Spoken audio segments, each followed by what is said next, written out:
Alright guys, and so as we're ending 2022, I have already done my Marvel top 10 comics, but let's talk about indie comics, because that is kind of my favorite thing about comic books. As much as I love superhero comics from the big two, indie comics is kind of really what gets me involved in comics, what I love about it, why I created my own comic, and things like that. And there's a lot of indie comics. It's really impossible to get to them all, and I'm including indie comics from Image to Boom to people who just started creating comics for the first time ever, and they're just doing a Kickstarter, anything in between. It can be from any company that's not Marvel and DC, basically.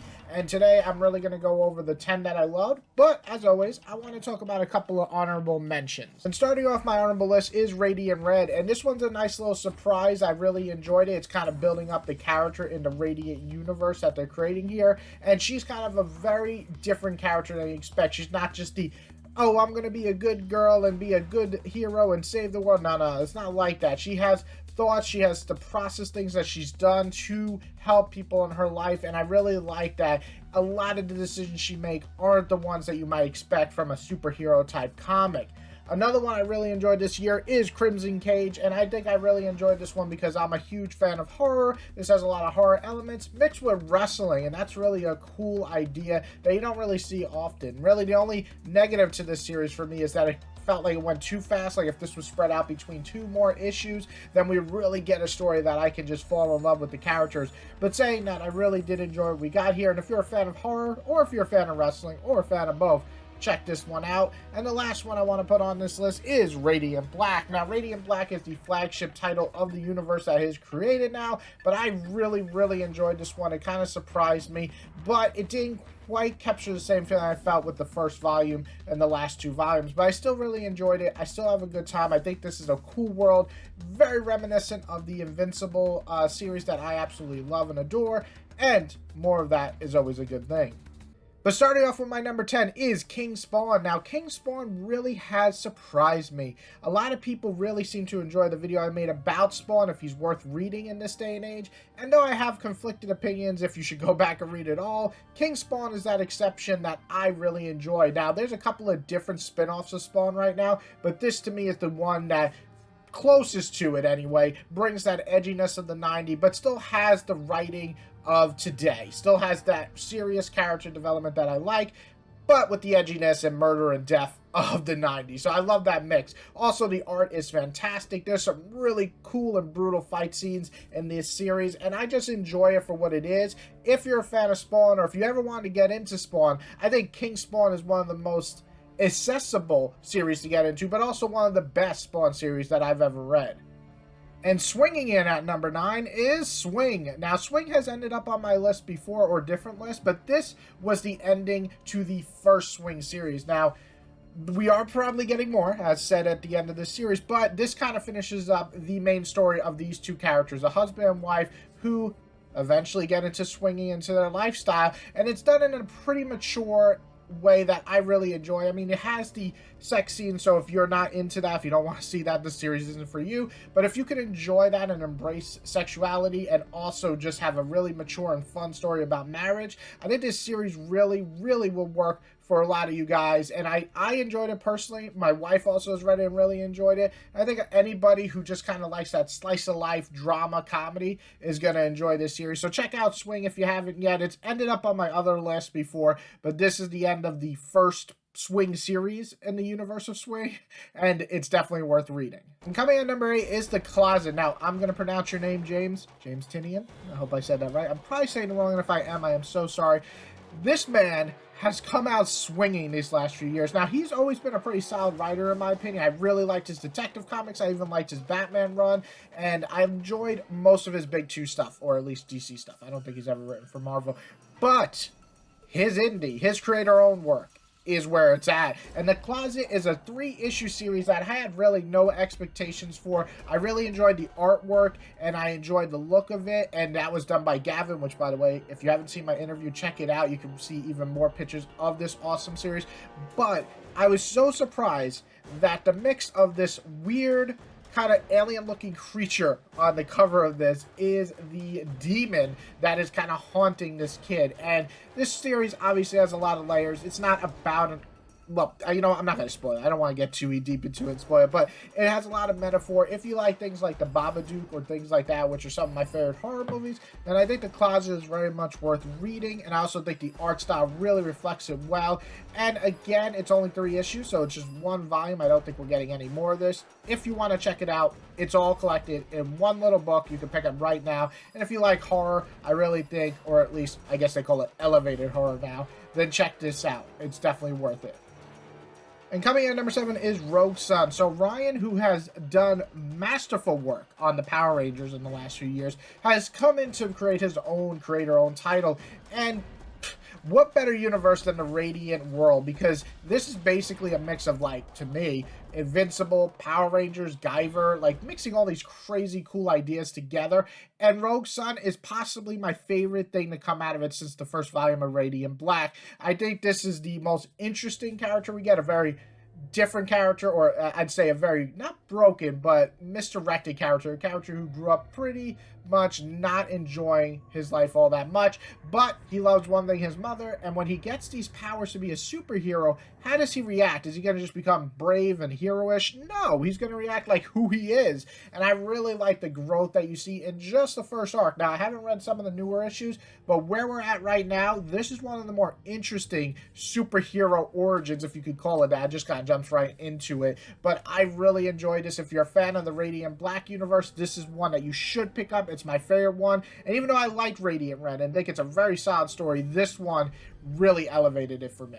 All right, coming in at number 6 is Firepower. Now, I don't know if I ever put Firepower on my indie list, which kind of sucks because it's always been consistently very good, and Robert Kirkman is, to me, top 5 writers of all time, probably. He has created not only The Walking Dead, which is a phenomenon, and people just loved it, and I enjoyed it as well, but he created Invincible, which is absolutely the greatest superhero story of all time, in my opinion. But he's also created other great stuff, and Fire Punch is kind of that weird series where it is the most safe one, if you could say that, but it's the most heartfelt one I've read in a while for comics. It just feels great to have a family dynamic that works so well. You have this main character who really has the power of the Fire Punch, or the fire power that he has, and throughout the years he has basically mastered it in his young age, and then has a family and wants to kind of leave that behind, but of course the past doesn't leave you behind. So there's a lot of cool moments, and in the last year we really got some crazy epic events with the literal creature, I don't want to spoil who it is, coming to the world that we live in, and him having to figure out how to stop it. So I really enjoy the family dynamic in this. I think the artwork is phenomenal, and it just works so well for this series. And if you're big into like kung fu and fire powers and monsters and mystical beasts, you should just be picking this series up a long time ago. They had the hardcover for the first 15 issues out now, and it just remains solid throughout. All right, now we're going to my top 5, and my number 5 is Rogue Gallery. So I didn't really know much about this series, and I just kind of picked it up because the cover looked really cool. And it's 2 things, really. It's a home invasion story, so if you like things like The Purge, it kind of has that vibe to it. But the better part of it is it has a lot of commentary on fandom. Now, fandom is a bit scary. I'm a huge fan of a lot of different things in both manga, comics, TV, all that great stuff. But I always like teeter my, fandom here. It's just entertainment. But some people take it very, very serious, to the point where they actually want people to die or get hurt or lose their job just because they do different things in the medium.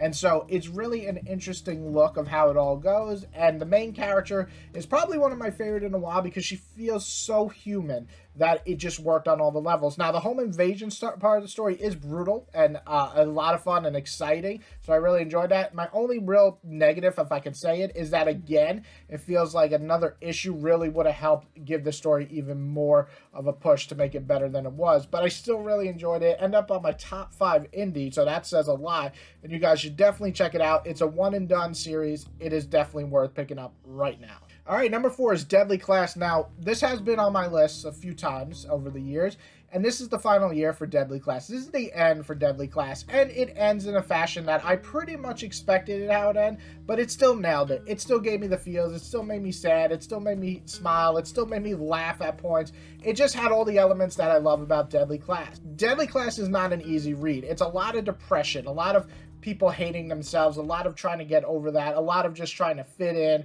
and it works on all the levels. And this final arc is really about growing up, about being in your much later years in your life, and just kind of dealing with that, but also still having the crazy freaking murdering assassin storyline. So it has all of that mixed in one, and somehow it just works so good. Now, is it the perfect ending? No, there's a couple of issues here that I felt like it literally was the author just self-indulging himself and talking about what happened in his life, which is fine to an extent, but it didn't really feel like it fit the flow or pace of the story where it was going. However, it's still good, but the very ending really worked for me still. I really enjoyed it, and Deadly Class remains one of those series that I just will always love and reread down the line, and it ended well where it has to end up at least in my top 5 for the year. Alright, and so our top 3 have to start off with Saga. Now, Saga has finally had its long-awaited return. Now, some people really didn't love this arc, and I think it has more to do with the fact that we go on another break after this, so it looks like we're probably only going to get 6 issues a year instead of 12 or 10, which is kind of a disappointment. But just talking about this arc alone, right away, I'm tossed back into this world after the major events that happened in the last arc, and I'm not going to spoil them if nobody's read Saga here, but it definitely felt different at first. The first issue definitely had to get me going, but once I got sucked back into the world with Elena and her daughter Hazel and all these new characters, I was instantly back in the Saga world. And Saga is a super interesting comic. It's one comic that I hand to people when they're like, I don't read comic books. I'm like, all right, well, read this. And then they read it and they're like, okay, maybe I read a comic book. So Saga really just, to me, goes past the whole, I don't really like superhero comics and blah, blah, blah. That is understandable if that's not your thing. But Saga is just one of the best. One of the best. The dialogue is tight and fun. The storyline is always interesting. The art is gorgeous. Fiona Staples just kills it. And yeah, this series will always be on my top 10 whenever it's released. It's just been so long since we got Saga. Thankfully, we got it back. It is still really good. Is it the best? Is it the best volume in the series? No. But is it still solid? Very much so. And I had to put it in my top 3. So Something Killing the Children has been on my list before, and it is very much high up there with number 2. Something Killing the Children just keeps giving me what I want. After the major arc wrapped up in the first 15 issues, it kind of came back and give more of a background story, an origin story for Erica, and loved it. Loved this series. This is one of my favorite vibes in the entire series. It just built the world so much more. It made me sympathize with Erica and really enjoy her character so much more. And then the newest arc that we just kind of wrapped up is really the next season, in my opinion, after the first season, the first 15 issues. And it's really interesting. Again, it builds this whole new world, or not, I don't want to say build, but expands the world of Something is Killing the Children, really bringing in this elite to take down Erica in just a really cool way, and a villain that I'm actually scared of. It gives us new monsters, which is awesome, and it still has that very well done dialogue that just goes quickly. You're into the series, you love these characters, and you're scared for them at the same time because anybody can die. So Something to Killing the Children not only still remains high on my list and contains the quality I loved in the first 15 issues, but in some ways I think it's better, in some ways maybe not as much, but overall it's still super high up there. This is one of my favorite series coming out right now, and again, James is just killing it. And we're going to end this list with probably the most surprising comic of the year for me, Righteous Vengeance. So Rick Remender is a writer I truly look up to in terms of writing. I think he has some of the best ideas in comics. I think he has some of the most interesting characters that are multi-layer and complex and not just good or bad. I love all that. However, besides Deadly Class, these last few years, for me, for Rick Remender stories, haven't really gelled with me. I did not like Glory or whatever that one was, and I really, really hate Scumbag, as you can see in my video last year. But this was phenomenal. This is one of his best series, period, and that says a lot because you probably guys know that I like a lot of Rick Remender's work. But Righteous Vengeance is just this really simple story of being at the wrong place at the wrong time and having to do what you have to do to survive. This is really a thriller, a little bit of horror built in, a little bit of slice of life, a little bit of family dynamic that I was not expecting, especially in the later half, and it moves at such a brisk pace that I really just can't wait for the hardcover that's coming out later in 2023 to reread this in one sitting, because I read volume 1 and 2 literally, I don't know, maybe 20 minutes. I was so engrossed in this that I couldn't stop reading. It just has such a great feel to it. It feels like a movie, but in comic form, with characters that I actually didn't want to get hurt, and other characters I was like, yes, murder them. Yeah, so I'm gushing about it. The art is great, the story is great, the pacing is wonderful. This is one of my favorite reads of the year. It's just so entertaining, and I have to say it is probably, or is, my favorite creator-owned, indie, whatever you want to call it, series of 2022.